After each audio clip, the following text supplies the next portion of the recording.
Good morning guys, magluluto tayo ng nilagang baboy. Ayan, naglagay lang ako ng paminta at asin. Pakuluan na natin yan.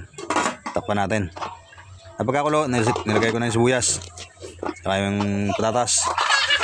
Hinalo ko lang konti, tapos maglalagay tayo ng pampalasa. Lagay ulit ako ng asin. Saka isa MSG, betchin. At dyan, naglagay din ako ng Knorr pork cubes. Pampadagdag lasa. Dyan, takpan natin ulit dyan. Yan, pagkakulo na, sinunod ko na yung gulay. At yan, goods na yun guys. At yan, finish product natin, pwede na tayong kumain.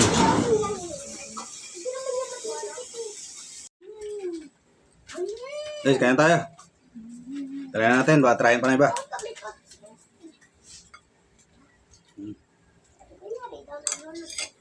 Mainit pa.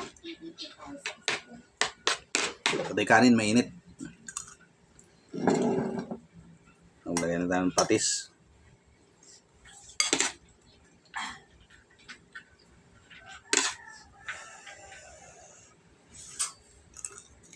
Ate, ganito ba?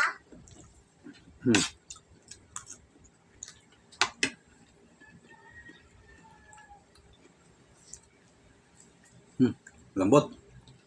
Dapat yung pabit ko. Ate ko kanina